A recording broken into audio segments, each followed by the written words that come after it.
अन्नदाता, पग पग पर है संग तुम्हारे अन्नदाता। लहू किसानों का बन के पसीना सींचता है धरती का सीना। मेहनत का तेरी हक दिलवाने, नई तकनीक नई खोज बताने।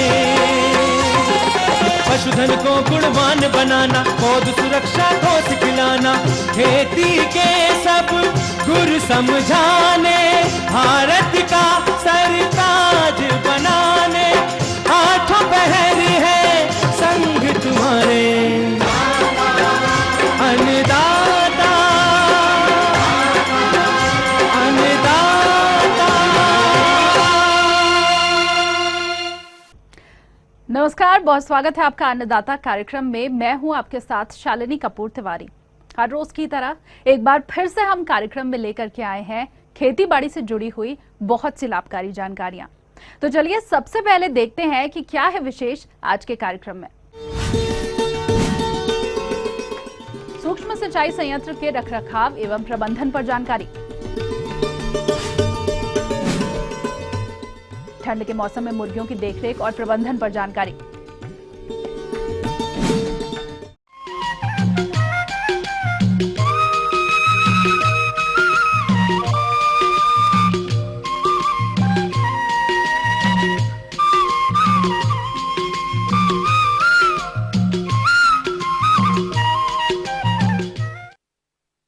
भूमिगत जल स्तर में गिरावट के कारण फसलों की सिंचाई में अनेक कठिनाइयों का सामना करना पड़ता है, जिसके चलते किसान सिंचाई की सूक्ष्म विधियों की ओर अग्रसर हो रहे हैं। अतः जिन किसान भाइयों ने सूक्ष्म सिंचाई संयंत्र को लगा रखा है, वो इनकी सही कार्य विधि के लिए कौन कौन से प्रबंधन कार्य करें, आइए जानते हैं जिला मधुबनी के एक विषय विशेषज्ञ विजय कुमार लाभ से। टपका और फव्वारा सिंचाई के बारे में बात करता हूँ। किसान भाइयों के लिए प्रमाणित हो चुका है कि टपका सिंचाई और फव्वारा सिंचाई बहुत ही लाभान्वित है और करीब करीब हर फसलों पे ये दोनों सिंचाई की पद्धतियाँ लागू की जा चुकी हैं और किसान भाई काफ़ी फ़ायदा ले चुके हैं।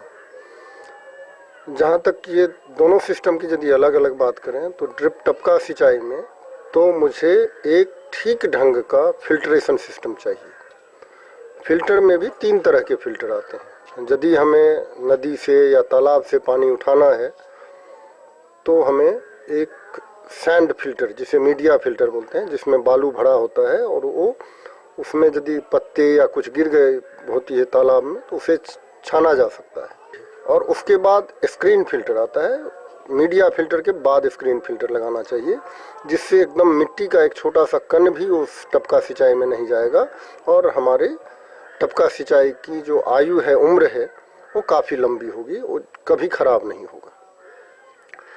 तीसरा है, यदि हम नीचे बोरवेल से पानी उठाते हैं तो उसमें कई जगह पे रेता या बालू बहुत ज़्यादा आता है। उसे छानने के लिए एक हाइड्रोसाइक्लोन फिल्टर डेवलप किया गया है। हाइड्रोसाइक्लोन फिल्टर लगाना चाहिए और उसके बाद स्क्रीन फिल्टर लगाना चाहिए। स्क्रीन फिल्टर के बिना टपका सिंचाई हमें कभी भी नहीं लगाना चाहिए। उसके बाद बीच बीच में टपका सिंचाई में हमें, जैसे यदि उसमें गंदा, कभी कभी क्या होता है पानी में कोई दूसरा धातु जैसे आयरन या कुछ हो तो उसके लिए कभी कभी हमें एसिड ट्रीटमेंट करना चाहिए। हाइड्रोक्लोरिक एसिड से ट्रीटमेंट दिया जाता है या 3 महीना में या 6 महीना में हमें उसे साफ करना चाहिए। उसके लिए भी विधि है, जब खेत में फसल नहीं हो तब करें तो अच्छा है। यदि खेत में फसल भी है तो नाली का, ड्रिप की जो लाइन होती है, उसे लास्ट में खोलकर उसे साफ करना चाहिए। बीच में कभी कभी यदि पाइप खराब होता है, जो मेन या सब मेन लाइन कहलाता है, उसमें भी कभी कभी मिट्टी वगैरह चला जाता है। उसके लिए हर बार सब मेन लाइन में लास्ट में फ्लश वाल्व होता है, उसे खोलकर पूरी प्रेशर से पानी दे के उसे साफ कर देना चाहिए। इस तरह से यदि हम इसका साफ सफाई रखें तो काफ़ी अच्छे ढंग से ड्रिप चलाया जा सकता है। दूसरा फव्वारा सिस्टम है। फव्वारा सिस्टम में इतने फिल्ट्रेशन तो इतना ज़रूरी नहीं होता है, लेकिन फिर भी उसमें कुछ ना फंसे उसके लिए ज़रूरत हो तो मीडिया फिल्टर वगैरह लगाना चाहिए, यदि तालाब वगैरह से पानी हम उठाते हैं तो। उसके बाद उसका जो स्प्रिंकलर है, स्प्रिंकलर का मेन है उसका रेडियस, उसका डिस्चार्ज, उसका हेड, उन नकली चीज़ों से बचें, जो प्रमाणित हो उन्हीं से लें। दूसरा जो विधि है पाइप का, सबसे बड़ी पाइप का है। आजकल क्या है, यदि प्रोसेस्ड मटेरियल से बहुत सारे पाइप बनाए जाते हैं और उस पाइप का लाइफ बहुत ही कम हो जाता है। यदि वो पाइप टूटता है तो इसे दुरुस्त करना बहुत ही मुश्किल है। अच्छे क्वालिटी का पाइप लें तो मुझे नहीं लगता 25 साल, 30 साल, 40 साल कुछ भी होगा इस पाइप में। तो हमें हमेशा देखना चाहिए कि उच्च गुणवत्ता की जो सिस्टम्स हैं वही खरीदना चाहिए। अच्छी गुणवत्ता की पाइप भी है और वो टूट गई है तो उसके लिए बहुत अच्छी तकनीक है, फ्यूजन विधि से उसे जोड़ा जाता है। एक हॉट प्लेट होता है, हॉट प्लेट मुहैया कराएं जिससे उसे कभी भी किसान भाई 1 मिनट में उस 2 पाइप, कटे हुए पाइप को जोड़ सकते हैं। इससे उन्हें तकलीफ नहीं होगी। उसमें कुछ नहीं है, हर जगह आजकल बहुत सारे जगह पे बिजली गया है, बिजली से उसे गर्म करके हॉट प्लेट से और दोनों साइड पाइप को जोड़ देंगे और हॉट प्लेट हटा लेंगे तो उसे जस्ट चिपका देंगे। इससे उसकी क्वालिटी भी वैसी ही रहेगी, क्योंकि वही उसी मटेरियल का पाइप का जो मटेरियल है उसी से उसका जुड़ाव होता है।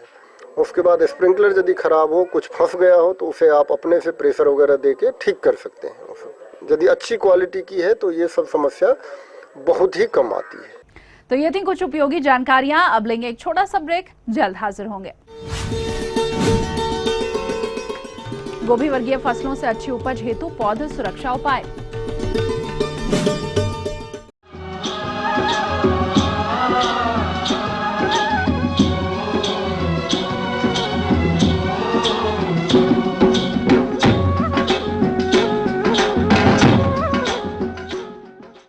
ब्रेक के बाद एक बार फिर से आप सभी दर्शकों का अन्नदाता कार्यक्रम में स्वागत है और चलिए अब बढ़ते हैं अगली प्रस्तुति की ओर।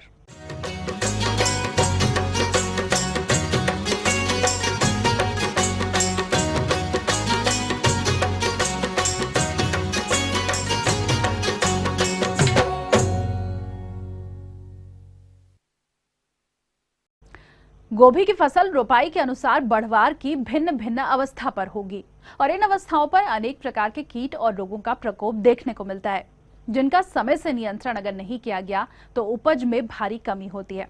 तो किसान भाइयों, फसल में लगने वाले इन कीट और रोगों का नियंत्रण कैसे करें, आइए जानते हैं जिला पटना के एक विषय विशेषज्ञ विजय पांडे से। गोभी वर्गीय फसल में अभी किसान को कीट और बीमारी, कीड़े और बीमारी दोनों बहुत ज्यादा परेशान करते हैं और कॉमन जैसे कि गोभी की तितली, ये भी गोभी को परेशान करती है। तो उसके रोकथाम के लिए कार्बारिल 50% घुलनशील पाउडर, इसकी 2 ग्राम मात्रा प्रति लीटर पानी में घोलकर यदि छिड़काव करते हैं तो इससे उन्हें उपाय मुक्त होने का चांस है। दूसरा लाही भी बहुत परेशान करता है। जैसे जैसे ठंड बढ़ेगी लाही से गोभी परेशान रहता है, गोभी फसल को नुकसान होता है। इसको कंट्रोल करने के लिए डाइमेथोएट जो है 30% EC 1.5 मिलीलीटर प्रति लीटर पानी के हिसाब से छिड़काव करने से लाही पर कंट्रोल पाया जाएगा। इसके अलावा डायमंड बैक मॉथ है, ये भी कीट जो है गोभी में खास करके लगता है और इससे फसल को बहुत नुकसान पहुंचती है। इसके लिए वही कीटनाशक का छिड़काव करें जो कि बैंड नहीं है।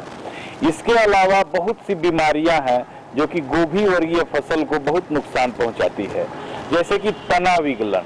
तो तना विगलन में तना गलते जाता है और इसके रोकथाम के लिए आप कार्बेंडाजिम 0.05% या फिर मैंकोजेब 0.25% का छिड़काव 15 दिन के अंतराल पर करेंगे तो तना विगलन से छुटकारा मिलेगा और बहुत ज्यादा आक्रांत पौधे को उखाड़ करके अब बाहर ले जाके जला दें, मैंने खेत से हटा दें। इसके अलावा एक बीमारी होता है डाउनी मिल्ड्यू।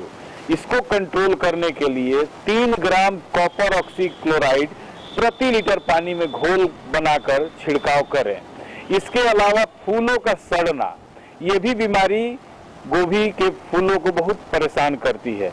इसके लिए मैंकोजेब 2.5 ग्राम प्रति लीटर पानी और इसी में आधा ग्राम स्ट्रेप्टोसाइक्लिन प्रति लीटर पानी के हिसाब से मिलाकर छिड़काव करें तो आपका गोभी सुरक्षित रहेगा। आगे और भी है कुछ रोचक जानकारियां, पर यहाँ पर रुकेंगे एक और ब्रेक के लिए, जल्द हाजिर होंगे। ठंड के मौसम में मुर्गियों की देखरेख और प्रबंधन पर जानकारी।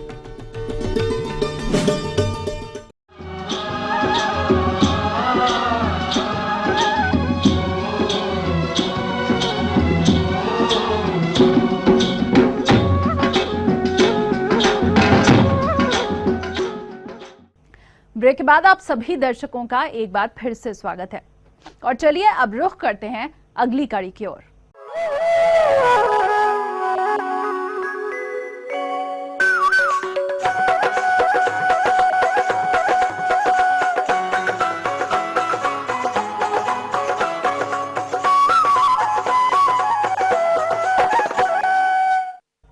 किसान भाइयों, मुर्गी पालन एक लाभकारी व्यवसाय तभी तक है जब आप इनकी देखरेख और प्रबंधन मौसम के अनुसार करेंगे। चूंकि अभी प्रदेश में ठंड धीरे धीरे अपनी दस्तक दे रही है, ऐसे में आप अपने मुर्गियों की देखभाल और प्रबंधन कैसे करेंगे, इसकी जानकारी के लिए आइए मिलते हैं एक कृषि वैज्ञानिक डॉक्टर पीपी सिंह से।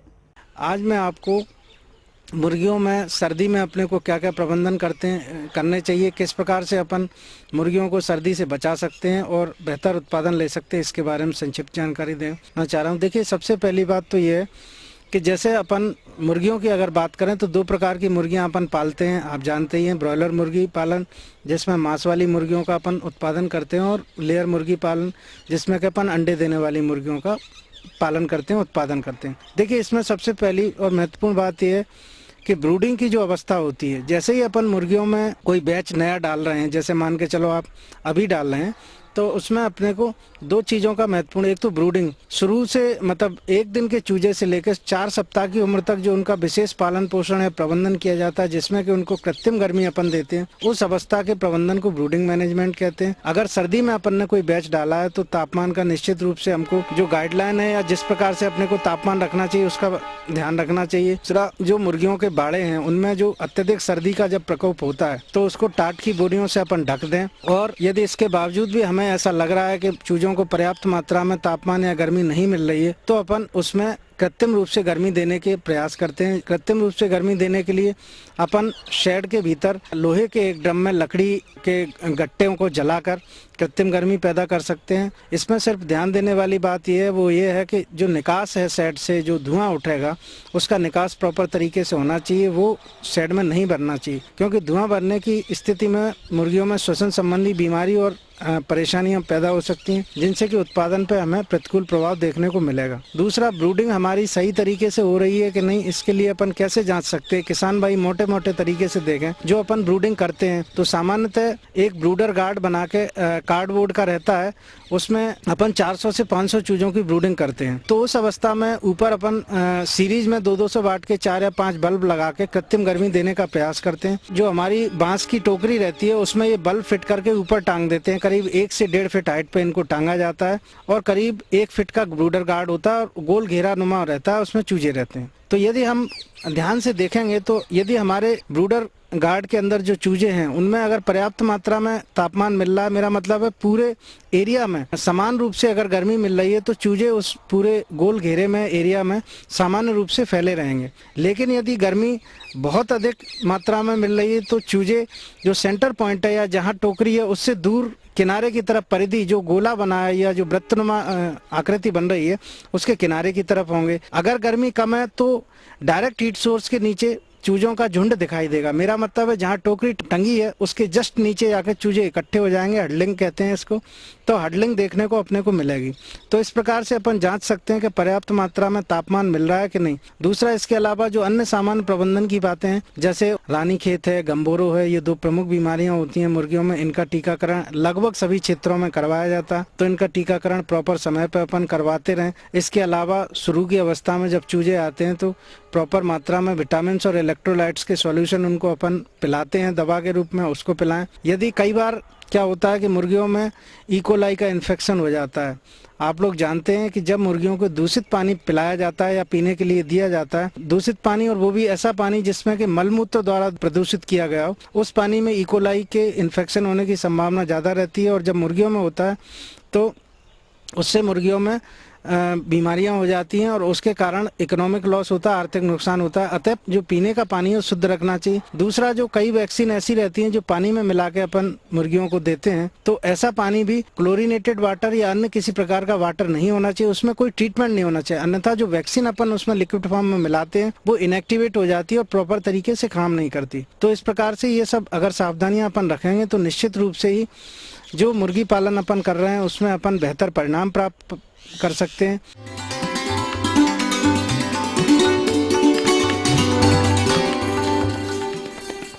अन्नदाता हेल्पलाइन निःशुल्क फोन संपर्क सेवा के माध्यम से आपके द्वारा पूछी गई समस्याओं में से एक या फिर दो महत्वपूर्ण समस्याओं को हम अपने कार्यक्रम में शामिल करते हैं और इसी के तहत आज की चयनित समस्या और उसका जवाब इस प्रकार है। जिला कटिहार से अशोक जी, आप मधुमक्खी पालन करते हैं और उनकी देखरेख प्रबंधन पर जानकारी चाहते हैं। तो अशोक जी, आपकी जानकारी हेतु प्रस्तुत है कार्यक्रम का यह अंश। आप प्रबंधन किस प्रकार कैसे किया जाए? हमारे यहाँ 3 प्रकार की परिस्थितियां हैं। सबसे पहले शीतकालीन, ग्रीष्मकालीन, उसके बाद वर्षाकालीन। तीनों प्रबंधन मधुमक्खी के होना चाहिए और अगर प्रबंधन ठीक ठाक होगा तभी हमारे बक्से उत्तम रहेंगे और हमें अच्छी आय प्राप्त होगी। हमें इस बात का ध्यान रखना है कि जब भी हम शहद निष्कासन करें ऐसे मौसम में करें जब हमारा मौसम खुला हुआ हो, जब कोहरा, धुंध या पानी जैसा हो रहा हो, उस समय पर शहद निष्कासन ना करें। और शहद निष्कासन करने से पहले एक मच्छरदानी का प्रयोग करें और उसमें शहद निष्कासन यंत्र का प्रयोग करें। मच्छरदानी को पहले चारों ओर से अपने मिट्टी के नीचे दबा लें या किसी डंडे या किसी भी सहायता से मच्छरदानी को चारों तरफ से पैक कर लें। उसके बाद हम जितने भी बॉक्सेस हैं, अगर हमारे पास 30 बॉक्सेस हैं तो नंबरिंग करके बॉक्सों से हम सारे फ्रेम्स की नंबरिंग करके, अगर 1 नंबर का बॉक्स है, 2 नंबर का बॉक्स है या 3 नंबर का बॉक्स है एग्जाम्पल के बतौर, तो हम फ्रेम्स पे भी नंबरिंग कर लें।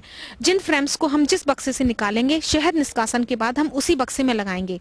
अगर कभी गलती से एक फ्रेम से दूसरे फ्रेम की इधर से उधर अल्टा पल्टी हो गई तो इस समय पे जो मधुमक्खियों में बीमारियां आती हैं वो भी जो हमारे एक्सचेंज हो जाते हैं फ्रेम्स, उसके कारण मधुमक्खियों में बीमारियां फैलती हैं। पता चला हमारे एक बॉक्स में बीमारी है और हम शहद निष्कासन यंत्र के लिए अपने बक्सों में से फ्रेम को निकाल करके मक्खियों को झड़ा करके ले गए। उस समय पर क्या होगा कि जो भी हमारी बीमारी है तो वो अगर 2 नंबर के बॉक्स में है और 1 नंबर का हमारा बॉक्स रोग रहित है, तो उस समय पर अगर 2 नंबर का फ्रेम 1 नंबर के बॉक्स में चला गया, और जैसे वरुआ जैकोब्सोनाई इस समय की बहुत भयंकर समस्या होती है, शीतकाल में वरुआ जैकोब्सोनाई और माइट्स की समस्या अत्यधिक देखी जाती है, तो ये स्प्रेड होने वाली बीमारी है और ये इतनी भयंकर तरीके से स्प्रेड होती है कि ये अगर एक बक्से में आ गई तो हमारी पूरी अपारी को धीरे धीरे नष्ट कर देते हैं। तो हमें रोग की भी पहचान होनी चाहिए। ये ज्यादातर नर सेल्स में होता है। अगर नर्स के छत्ते इंप्रूव नहीं हो रहे हैं और नर कोश अंदर सड़ रहे हैं तो ये समझ लीजिए हमारे बक्से में कहीं ना कहीं बीमारी है। तो सबसे पहले इस समय पे नर कोश भी बहुत ज्यादा बनते हैं, नर कोशों को हटा करके उस फ्रेम को काट करके नष्ट कर दें और जला करके या जमीन में गाड़ करके उनको नष्ट करें, जिससे कि ये समस्या ना आए। माइट्स की समस्या के लिए हमें सल्फर का यूज करना चाहिए। सल्फर पाउडर की डस्टिंग हर 5वें दिन और 7वें दिन पर फ्रेम्स के ऊपर और बक्सों के अंदर करते रहें और समय समय पर बक्सों का ऑब्जर्वेशन जरूर करते रहें। इसके अलावा जो नर मक्खियां हैं उनकी बहुत अत्यधिकता रहती है और नर मक्खियां जो होती हैं वो भोजन 10 गुना वर्कर मक्खी से अधिक खाती हैं। इस समय पर नर की भी हमें कम करने के लिए नर सेल को या तो हम नष्ट कर दें या फिर जो निखट्टू हैं उनको हटा करके हम नष्ट कर सकते हैं। अगर हमारे बॉक्स में वरुआ जैकोब्सोनाई एक छोटा सा जू टाइप का होता है, उसकी समस्या अगर आ गई है तो उनका कोई इलाज नहीं है, ये नर सेल्स में होता है और जिस फ्रेम में ये समस्या आई हुई हो उस फ्रेम को काट करके जला करके या मिट्टी के अंदर गाड़ के जहां हमारी अपायरी है उससे थोड़ी सी दूर पर ले जाकर के इसको नष्ट करें। ये हमारे यहाँ शीत ऋतु में फैलने वाली सबसे भयंकर समस्या होती है। फॉलबैक्स की एक पट्टी आती है, फॉलबैक्स की पट्टी का हम यूज कर सकते हैं। सल्फर का फ्यूमिगेशन भी समय समय पर हम कर सकते हैं। इसके बाद एक समस्या और आती है, वो होती है बी ईटर्स की, जो कि मधुमक्खियों को जब मधुमक्खियां उड़ान भरने के लिए बाहर निकलती हैं तो जो बी ईटर होती हैं वो डायरेक्ट उन्हें कैच कर लेती हैं और कैच करने के बाद उन्हें भोजन के रूप में अपना स्रोत बना लेती हैं। तो बी ईटर में जैसे किंग क्रो एक चिड़िया होती है, ब्लैक कलर की होती है, जिसकी पूंछ पीछे से कटीली होती है, वी शेप की होती है। किंग क्रो जो चिड़िया होती है वो मधुमक्खियों को बहुत नुकसान करती है और वो कम से कम एक दिन में 100 से 150 मक्खियां तक भोजन के रूप में खा लेती है। इसके अलावा ग्रीन बी ईटर होती है, वो पोल्स में ढेरों के झुंड में बैठी रहती है और जब हमारी मधुमक्खी है वो उड़ान के लिए जाती है तो ग्रीन बी ईटर है वह भी नुकसान पहुंचाती है। तो किंग क्रो चिड़िया और ग्रीन बी ईटर दो टाइप की बर्ड्स होती हैं, वो उड़ती हुई मक्खी को बहुत अत्यधिक नुकसान पहुंचाती हैं, जिससे कि हमारी अपायरी में और बक्सों में स्ट्रेंथ धीरे धीरे कम होती जाती है। हमें इसके लिए 0.25 की बंदूक का भी या फिर निशाने वाली जो बंदूक होती है उसका भी प्रयोग करना चाहिए, या ढोल आवाज शोरगुल वाली बंदूक जो होती है उससे हम आवाज करके उन्हें डरा करके भगा भी सकते हैं। इसके अलावा हम घंटी या किसी टीन में एक डंडा बांध करके उसको हिलाएं, आवाज करें तो भी इन चिड़ियों को डिस्टर्ब कर सकते हैं।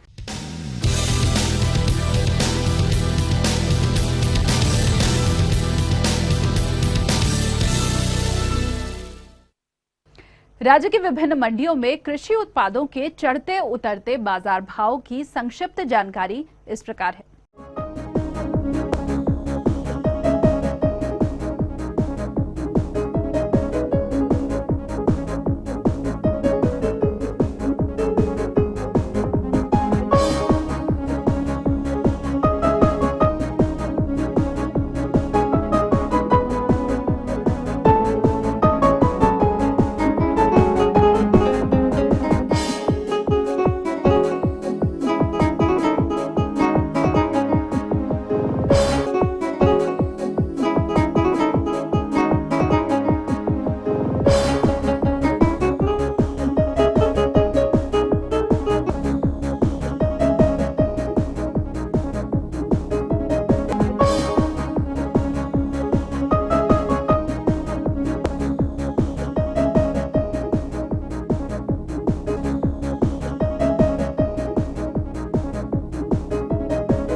और आइए अब देखते हैं कल दिखाए जाने वाले कार्यक्रम की मुख्य झलकियां। दुधारू पशुओं के चारे को पौष्टिक बनाने की वैज्ञानिक तकनीक, अमरूद के अच्छे फलन हेतु बाग में कीट और रोगों का नियंत्रण। हम ये उम्मीद करते हैं कि आज का कार्यक्रम आप सभी दर्शकों के लिए उपयोगी रहा होगा। किसान भाइयों, अन्नदाता आपकी सेवा के लिए संकल्परत है। कृषि संबंधित समस्या और सुझावों के लिए आप हमें इस पते पर संपर्क कर सकते हैं। प्रोड्यूसर अन्नदाता, ETV Bihar Jharkhand, Ramoji film city, Hyderabad 501512। साथ ही आप हमें ईमेल भी कर सकते हैं। हमारा ईमेल आईडी है annadatabihar@etv.co.in। इसके अलावा आप हमें निःशुल्क हेल्पलाइन नंबर 180010845999 पर सोमवार से शनिवार सुबह 10 से शाम 4 बजे के बीच संपर्क कर सकते हैं। तो फिलहाल अन्नदाता की पूरी टीम को दीजिए इजाजत। कल फिर से इसी समय आपसे मुलाकात होगी कृषि संबंधित कुछ और महत्वपूर्ण जानकारियों के साथ। नमस्कार।